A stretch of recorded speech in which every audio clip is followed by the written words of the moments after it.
What I love to do is introduce the right people to the right people. I assemble the smartest people I can think of or reach out to carry that conversation, and that's exactly what I've done today. Please give my panel a round of applause. Welcome. Hey guys, Jay Martin here, CEO of Cambridge House, and I'm joined right now by Sandeep Singh, the President and CEO of Osisko Gold Royalties. Sandeep, it's good to see you again. It's good to see you, Jay. Thanks for having me back. Happy New Year. Yeah, Happy New Year. Absolutely. It's good to see you. It's good to have you back on the show. And you know what, where I wanted to start today, Sandeep, you've got an extensive background in the banking sector. I mean, 15 years at Maxit Capital, overseeing all sorts of activity in the mining space. Where I wanted to begin with you is just talking like broad strokes gold sector. You know, I'm curious what trends you pay the most attention to, and if right now you're noticing, you know, an increased lack of confidence in fiat currencies, and where you think some of that money's going. Yeah, I look happy to, and yeah, 15 years across a few different firms, but all in the mining investment banking space.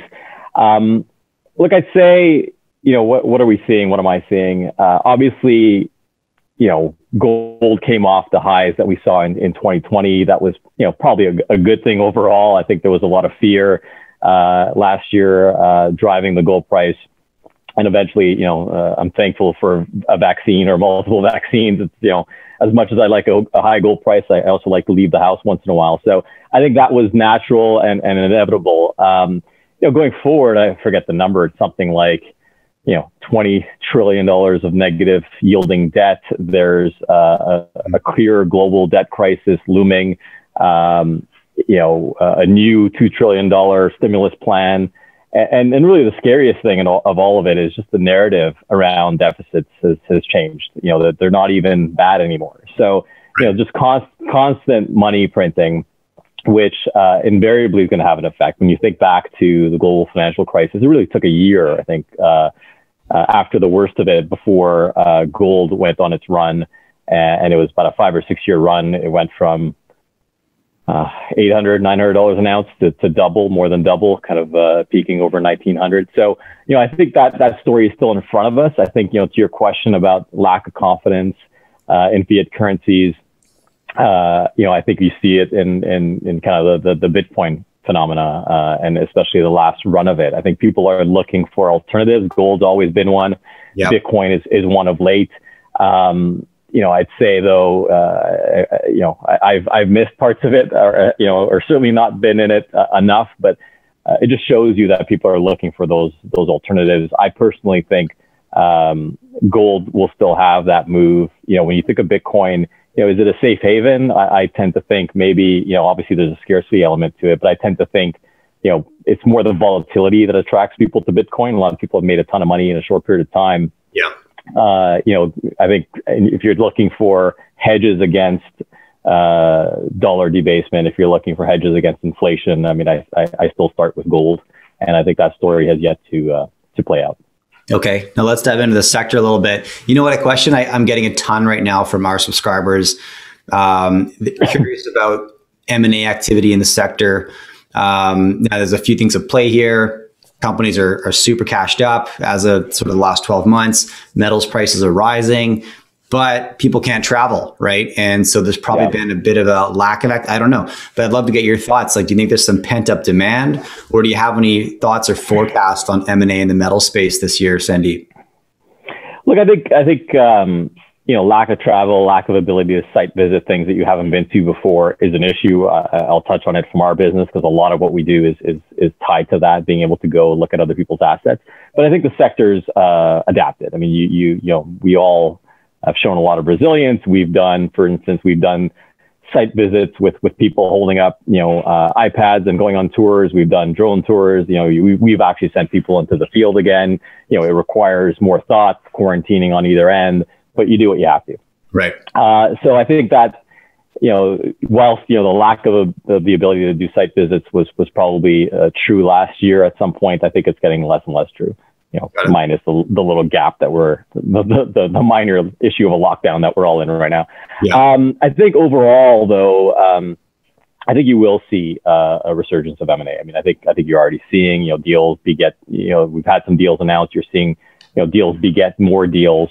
And you have to remember that we're in a world of finite assets. So whilst, I think the messaging you're hearing from the bigger producers, the intermediate producers is true, they're not chasing growth for growth's sake again, like maybe they did in the last sector. We're still in a world of finite assets, and you need to find ways to replenish your portfolio. So we've continued to see that merger combination activity, whether it's the reunification of the super pit in Australia, whether it's Endeavour, Teranga getting together, those types of deals, low premium deals, you're still seeing those. But I think importantly, and importantly, maybe for some of your listeners, importantly for us in terms of how we constructed our portfolio, I think you're seeing more development interest, or interest in development stories, development assets, things of that nature. And I'll tell you, my last several years as an M&A banker, I had, as hard as I may try, and I try pretty hard, and as good as I may be, and I was reasonably good, I had trouble getting people interested in large development assets. They wanted that producing asset. They wanted their own merger of equals transaction. They were making themselves, more attractive, they thought, to a generalist audience. But eventually you need to kind of fill in a pipeline as well. And with every MOE deal, with every merger of equals deal, or with every single asset producer that comes off the chessboard, the next move is harder and harder. So I think we've already started to see some more development activity. I see it kind of percolating behind the scenes. Okay. And when we think about our portfolio, just taking it back to us a little bit, that's what Sean and the team, that was one of their core theses back in the day, is that large development assets in good jurisdictions matter, and they're scarce, and you want to be affiliated to them. And we are, certainly in terms of royalty streams, also equity investments. If you think about the 5 million ounce deposits in Canada that should matter in an M&A landscape, we're affiliated with 3 of them. And by that, I mean assets that don't need, multi-billion-dollar capex and, to build things that can be built in this cycle. So I do see that story playing out. We've already seen snippets of it. And I think, frankly, you'll continue to see that, the better development assets garner a lot of interest going forward. Okay. So one last question about the market, and then I want to jump into Osisko's pipeline and what you guys have been up to. I think if you look across the sector, Sandeep, it's, from my perspective, you can see a lot of improvements over the last 10 years when it comes to things like management teams, competency, the health of the balance sheets, valuation of these companies. And we're looking at, developments and producing and exploration companies, which is good, because I wonder how much we're going to see inflated costs when you look at the inputs, right? Like, it's getting more competitive to get the equipment you want, fuel, personnel, all of this stuff. Am I on point with that, or what do you think? Look, I think you are. I don't think it'll be the same type of cost creep that we saw the last time the gold price ran. I think there's the lessons learned both on the M&A front and on the operational side will stick a little bit better, at least with the better operators. But some of that's inevitable. Cost creep is inevitable. When you see the gold price run like it did last year, the margins grow, but eventually the cost follows, and it definitely does lag, and it definitely does catch up. And you see that, you see that with the cost of consumables, as you mentioned. I think the operators were lucky that the oil price stayed low for 2020. It was one of those things that was cratered that will start to creep up. That's a big component of it. Labor it's a big component of the cost structure that will certainly catch up.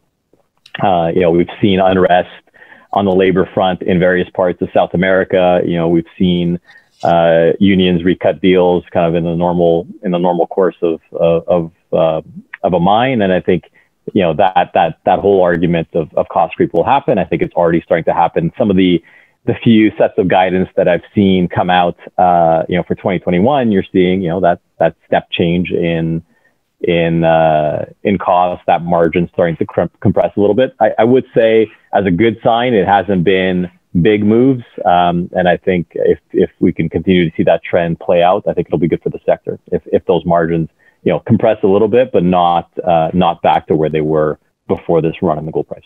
Okay. Now let's get an update from Osisko. Last time we spoke was mid-November. So I suppose by now you've got your Q4 production numbers in. Any highlights you want to touch on, Sandeep?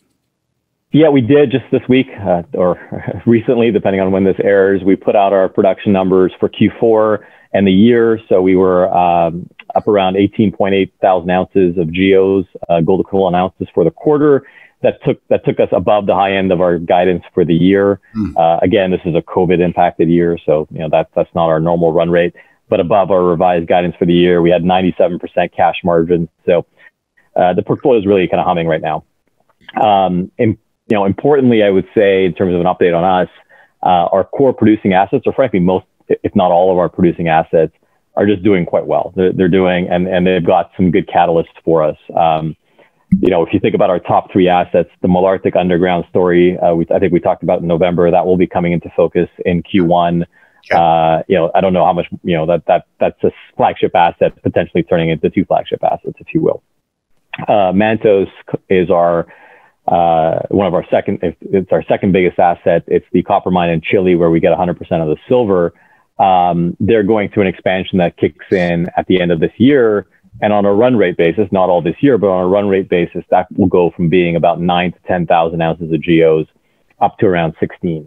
So that's a significant increase in our second best asset. And our third most valuable asset on the royalty or streaming side is the 5% NSR on the Eagle mine in the Yukon. Right. They were ramping up last year after entering commercial production. Whatever they didn't give last year will creep into this year. So, a pretty enviable position where our best three assets get demonstrably better this year. In our minds. When you go down the pecking order and you talk about Alamos's Island mine and the expansion that they're on track with and the exploration success that they're having, you just the other day, Eldorado put out an expansion scenario for the next 5 years for Lamaque, where we have a royalty, a 1% royalty. So go down the pecking order. Almost every single asset is outperforming our expectations, and that's a pretty fun way to start the year. Yeah, no kidding. Well, Victoria is, it's Canada's newest producing gold mine too, so there's lots of upside there. And then Malartic mine, Canada's largest producing gold mine, again 5% off the top line, correct? Correct. Yeah, best royalty agreement in the business, I think. Okay, let's dive into the development portfolio a little bit. What else have you guys got cooking in the pipeline? Look, and the development portfolio is coming along into 2021 also. So, I don't think we got into it very much. It's kind of hard to do because it's such a deep portfolio. There's so many assets in there that we, even in a 60-minute discussion, we don't get around to. But the depth of that portfolio is really one of our strengths, and it's going to play itself out here on its own. We've got chunky assets that are coming along, going through various stages of permitting, feasibility studies, or actually shovel in the ground. When you think about things like Caribou, which is a significant component of our value, we have a 5% NSR there on the camp in British Columbia. Plus, we own 80% of that equity. That is already a huge development asset, already a huge resource, has the potential to grow. Osisko Development has raised $200 million since inception, and they're going to go after that camp in a significant way. To our credit, I think as they continue to find ounces, and really the run rate there over the last several years has been, $19 US per ounce found. So you spend $20 million there, you get 1 million ounces, half inferred, half indicated. Until that stops being true, there's no reason to stop to do anything different, really. So that's a pretty important story for us that's taking shape. Windfall is another one of our sister companies, or projects within our sister company, Osisko Mining. They've got north of 5 million ounces of high grade in Quebec, coming up with a resource update soon, which will grow that. The question is, how much will it grow that? And they're fast tracking to a revised PEA soon, a feasibility study mid next year, and then fast tracking production alongside with that, as they've done a lot of underground development already, so they can do things in parallel to get to production, hopefully not too far after the feasibility hits. So, those are just two examples of a deep portfolio that's advancing at the right time, supported by the equity markets, and moving forward step by step. Okay. Now, how aggressive are you right now, Sandeep, at looking for new opportunities? Are you comfortable with what you've got in the pipeline and you want to incubate those along? Or, I imagine you're always shopping, if I were to guess. We are always shopping. I mean, that's our job. We don't operate anything. So if we want to justify our existence, we better be looking for something. But, and if you don't look, you don't find. So we're looking, we're disciplined though. I think we're relatively cautious. The competition has increased. I'd be lying to you if I said it hadn't. I think It's increased on the smaller end. It's increased on the type of assets that, as I said, I don't even get to talk about the ones that we currently have. So we're not overly active in the smaller, earlier stage. And if we see good value, we'll take it. But in the bigger end, we continue to look and try to find value and in that space, the competition is really the same as it's always been, really, for the most part. So we're active. We don't feel the need to do transactions if we don't see good value with good upside, because we have such a high growth profile already embedded to the company. And my first objective is to get paid for the assets we already have. If we can add growth to that smartly, we will. If not, that's okay. Okay, excellent. Look, Sandeep, it's been great having you back on and getting a catch up from you. Thank you. And I'd love to do it again sometime soon. My pleasure, Jay. Good talking to you as always.